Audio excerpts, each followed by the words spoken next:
Good evening. Thank you for coming. And I just flew in, literally, from Colorado. And it is not often that I would rush from my mountaintop in the Rocky Mountains to come to the swamp. As many of you know, I am a refugee from the swamp. About almost 10 years ago, made a decision to leave after being here for nearly a decade to raise my family out in the Rocky Mountain West. But I would pretty much crawl over broken glass to do anything that James O'Keefe asked me to do, because he is, in my view, one of the most important figures in modern American journalism.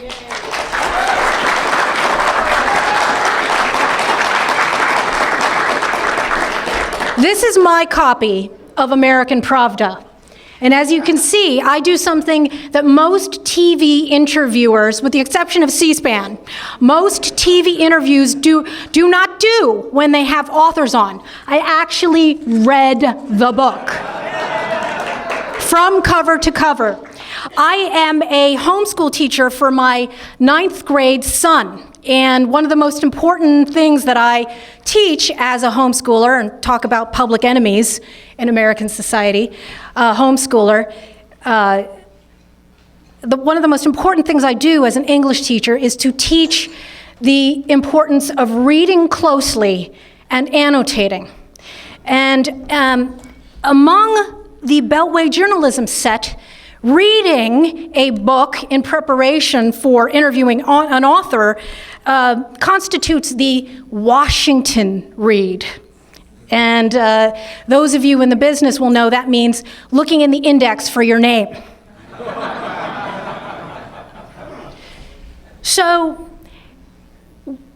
one of the questions that I've tackled in the 25 years that I have spent in both old and new media, and old new media, is who gets to define a journalist. And perhaps the most important act that James O'Keefe has committed has been the gathering of an incredible group of citizen journalists who have smashed the club. And the problem with so much of the Beltway media and the J-School minted credentialed media is they think that they're the only ones who get to define who is a journalist. And the thing that I admire about James O'Keefe and his team, and those who seek to follow in his footsteps, is that their goal is not to be a part of the club. Their goal is to smash the club.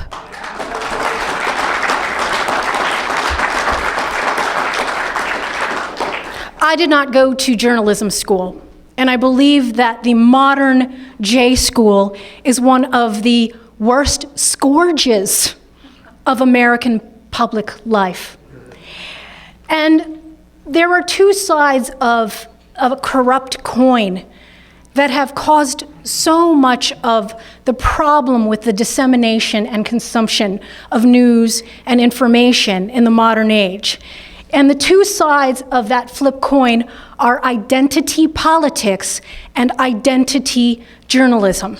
It is not a coincidence that the most valuable journalists who happen to be conservative, libertarian, or define themselves somewhere along the spectrum from center to right were shaped in the corrupt space, not the safe space, of American universities that have minted this corrupt coin of identity politics and identity journalism.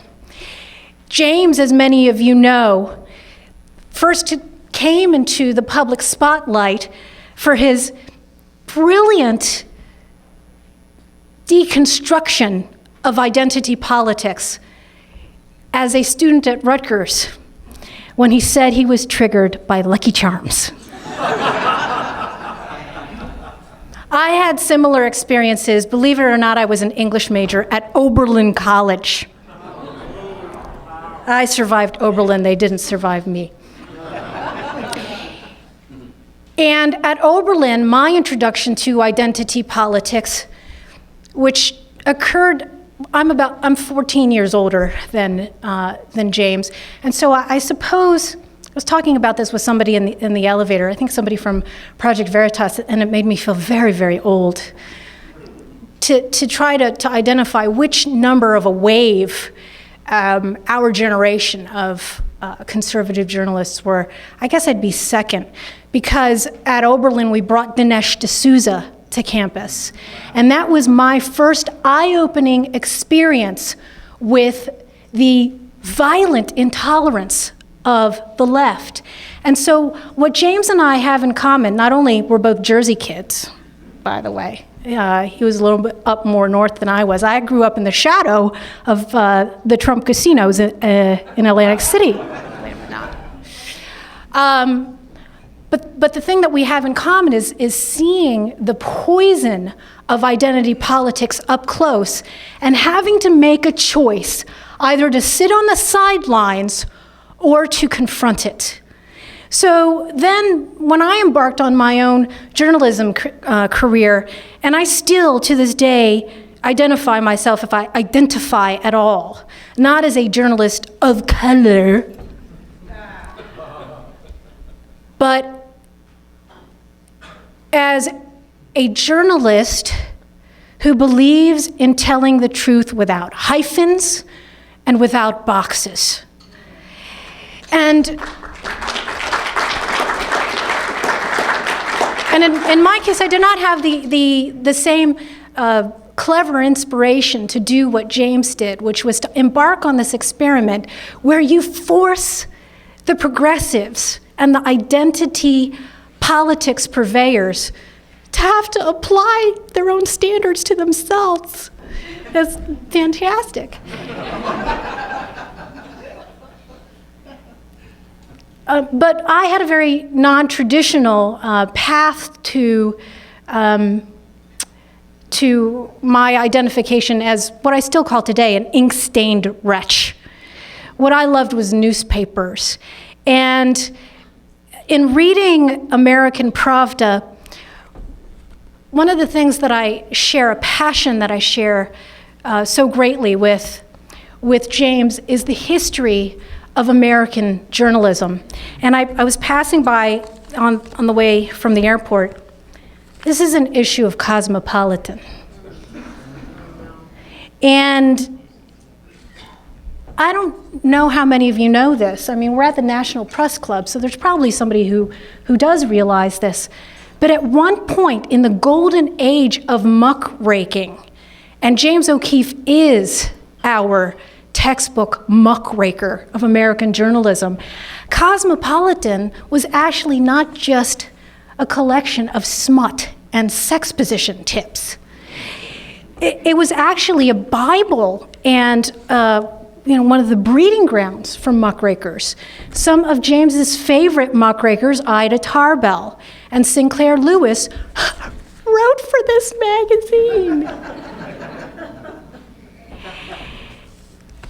And one of the points that James makes that is so important is that all of the modern journalists, and we should always say journalists when we're talking about them like that, journalists, the same way that when they always attack those of us as racists, the 20 vowels in there.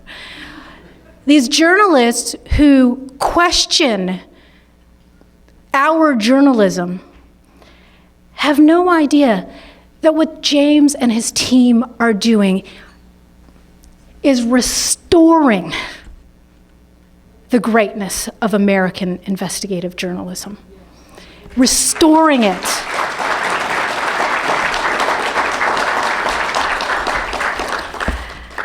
One of my favorite journalists and writers was H.L. Mencken. And I want to read you something that he wrote that is so relevant today and so relevant to James's work and his message in his book. Much more than half of the matter the American newspapers print every day is interesting only to relatively small minorities, and it is thus no wonder that the average reader reads only a small part and falls into the mental habit of taking that small part lightly. The more reflective reader goes further. He reads next to nothing and believes the same amount precisely. Why should he read or believe more? Every time he alights upon anything that impinges upon his own field of knowledge, he discovers at once that it is inaccurate and puerile. The essential difficulty here is that journalism, to be intellectually respectable, requires a kind of equipment in its practitioner that is necessarily rare in the world, and especially rare in a country given over to the superficial. He should have the widest conceivable range of knowledge, and he should be the sort of man who is not easily deluded by the specious and the fraudulent. Obviously, there are not enough such men to go round.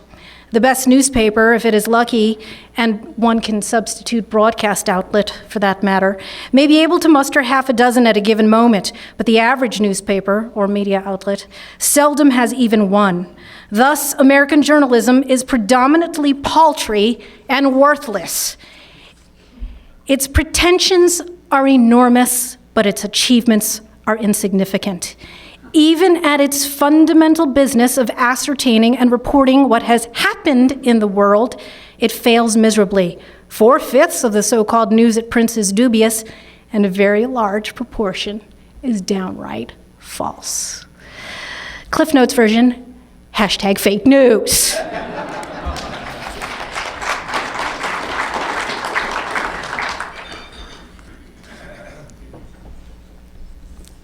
James and his team have garnered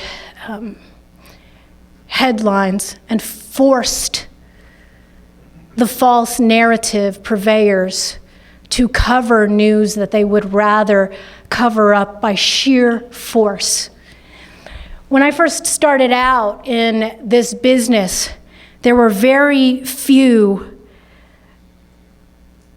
outlets for getting the truth.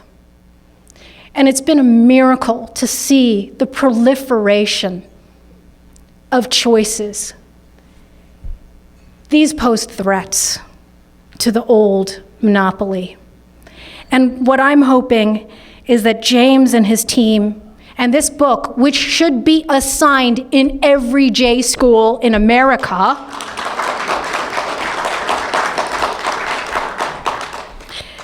will continue this legacy of proud American muckraking. I actually have a gift for James later.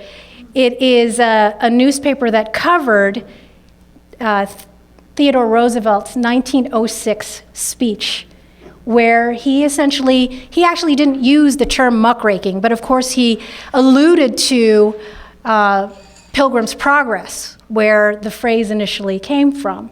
And Roosevelt had given a speech when he was laying the cornerstone of the Cannon House office building. And at once, he acknowledged the importance of the muckraker in American society, but also cautioned and admonished not to always be looking downwards at the muck, because if that's all you did, you'd get pretty depressed.